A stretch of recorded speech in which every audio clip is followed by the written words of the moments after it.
What's up, guys? This is me back into the routine. Obviously, anybody that's been following me on Instagram knew I took a bit of a break from social media and stuff.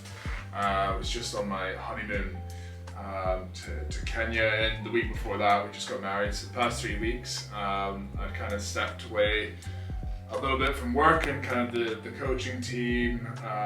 We're running everything and doing a great job with all our athletes, but for me I was taking a break. The wedding was literally, I guess maybe share some photos or something like that, but yeah, the wedding day was like the best day of my life, and the honeymoon as well was like the best time of our lives. It was so good. Were Ewan's grinning at me behind the camera? Maybe I'm getting too he saw me at the wedding and I was getting all cheesy all day long, so he's probably sick of me being all soppy and stuff. But yeah, again, usual day. We're gonna try and do these weekly. Great way to share advice, great way for everybody to see what my days are like, getting to know me, getting to know edge rowing and everything. But yeah, Ewan's just got here at 10:30 to start filming. The usual, again, I want to get back into my good routine of good sleep. So yeah, just getting up at 5:30, 6. An hour morning routine, then just cracking in. So I was working today at 7. Yeah, take Tokyo for a walk. Hey, walk! Nah. And then, yeah, I've got some more calls this evening, some tech reviews. And yeah, we might do something else. I don't know. Try and keep it entertaining. But yeah, let's go, baby!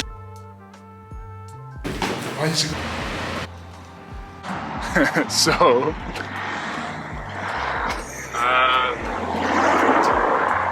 yeah, I've talked about this before, but with my rowing journey,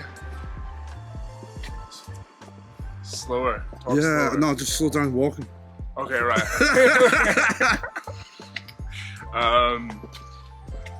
I had a decent amount of progression in my kind of journey fairly early because I became obsessed and I committed very hard. So I got good progression at the start, and I kind of thought that I had it in the bag because the rate of progression I had was pretty good. And you gotta work out in your head, well, if I've done this in a year, in 4 years, I should be of a very good standard.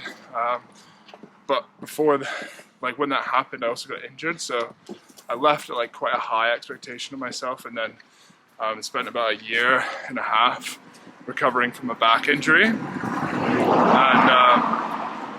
since that, when I came back, I had that high level of expectation, but I forgot about what it took and that level I was at, and kind of what it resulted in was me being incredibly lazy and me making excuses to training and backing off from training and not pushing myself as hard as I can, and as a result my performances suffered.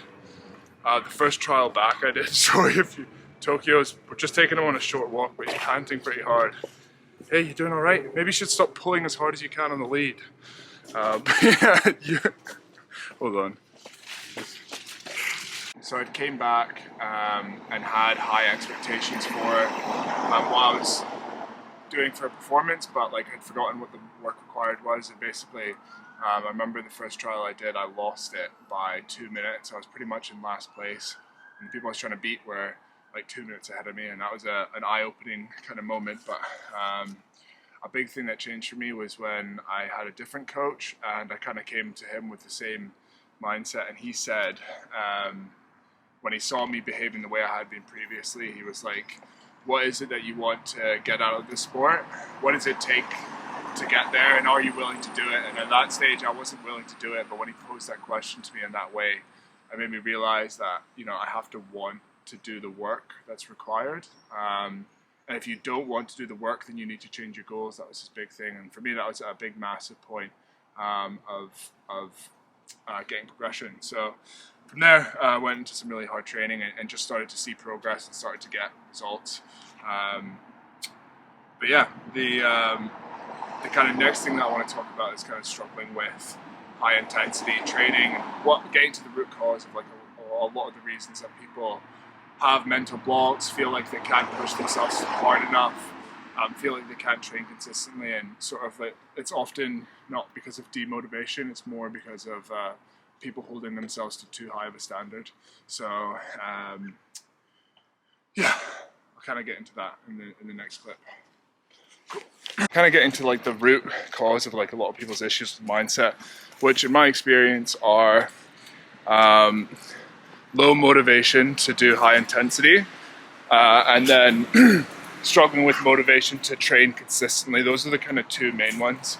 And the first one, to start off with addressing in a way that's like actionable, that you can like improve your rowing with, is I think the reason people get demotivated for high intensity is because every time they go back, like first off at the start, you get hooked on seeing progression every single session. Every few sessions you see progress and it's addicting, and you think that's what you need to see every session. And naturally you're going to hit a point in your training, if you're training well and consistently, where that rate of improvement slows down. And you know, it happens kind of after 3 to 6 weeks of normal training. And anyways, you still expect to see progress every week, and when you start plateauing, you come back and it gets harder and harder to see progress.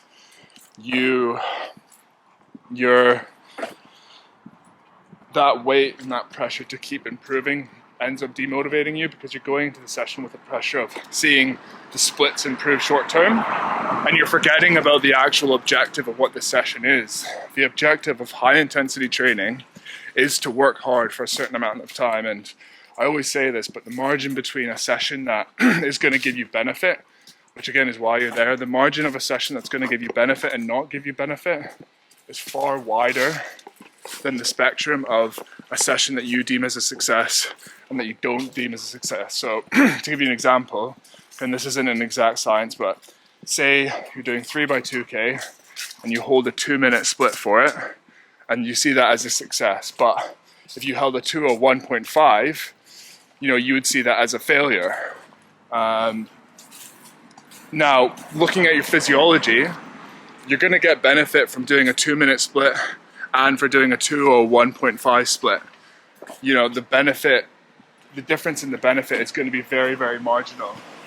What's going to stop you from getting fitter is being demotivated and not doing the training at all, because you're expecting yourself to see this progress that doesn't need to be there. Ultimately, what's hard about the sport is that you need to keep coming back and keep showing up and training and being okay with going through periods of not seeing progress. That's what's hard about the sport. It's not the actual acute training sessions that can be hard. And that kind of ties into the second point of motivation, which is for long-term consistent training. And I think an important thing to realize with that, you know, it's probably a whole nother rant, is when it gets hard, when your training gets hard, to do consistently, when motivation dips, when energy levels dip, you have to train yourself to become aware that that's a point that's very important for training, and recognize that when you get to these points where your motivation dips or your energy levels dip, that's a point of progression. If you're always training and you're highly motivated within your training and you always have high energy levels, it means you're probably not reaching your full potential. You're probably not training as hard as you can. Of course, you don't want to feel like that all the time, but you should reach certain periods in your training when you do feel like that. So, what I'm trying to say is, recognize that when you get to these points where your training starts to dip, your motivation dips, your performance dips, that's a good thing, and that's a point of where you'll progress. And I think if you can view these things as a good thing, you learn to seek them out in your training blocks, and you actually get excited when your motivation dips, because you start to learn that that's what gets you progression. And simply, you know, in those points, you just have to show up. I'm not big on saying this all the time, but you just have to get on the if you've got a 30-minute or a 60-minute UT2 erg, you don't have to do amazing splits, you just have to get on and do it. You know, if you've got 3 by 10 minutes or whatever your high intensity session is, when you're tired and when your motivation's low, you just need to get on and do it.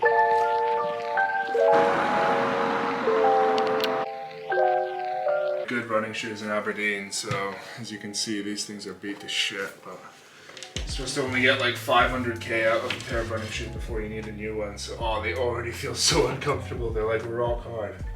But yeah, all for a run. I'm trying to do more running so that I can be fitter. I thought about maybe doing a run in October, or like a half marathon or a 10K or something like that. Something to aim for. Never done like a flat out running effort as well. I'd maybe like to try and do a sub 5-minute mile or something like that. Yeah, off we go.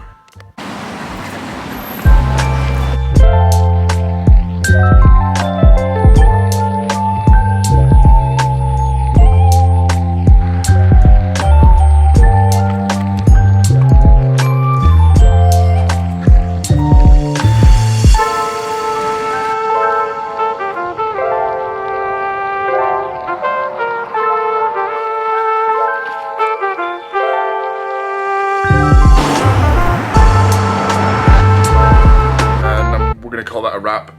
Ewan could only film for a few hours today, so he was just kind of running around chasing me while I was doing my nonsense running. It was pretty hot. I'm still kind of out of shape, so it was pretty hard, as you maybe saw my enthusiasm dipping. Just the afternoon/evening work block to go. I can't remember where we left off, to be honest, but things on the horizon. We've got a training weekend coming up, and then I'll also be over to Head of the Charles. Number one, to support our athletes that are there, but also to speak to anybody that's possibly looking at joining. But yeah, apart from that, nothing crazy. I'm just gonna finish up my work here. I'm not gonna film it because it's me sitting at a desk, which 90% of these vlogs are. But I hope you found something valuable about that mindset stuff. If you've got questions, anything you'd like to see more of my monotonous routine, or any kind of examples you'd like me explained, that's what I'm here for. Plenty of good ideas, but I'm always open to suggestions. But yeah, bye everybody, see you later.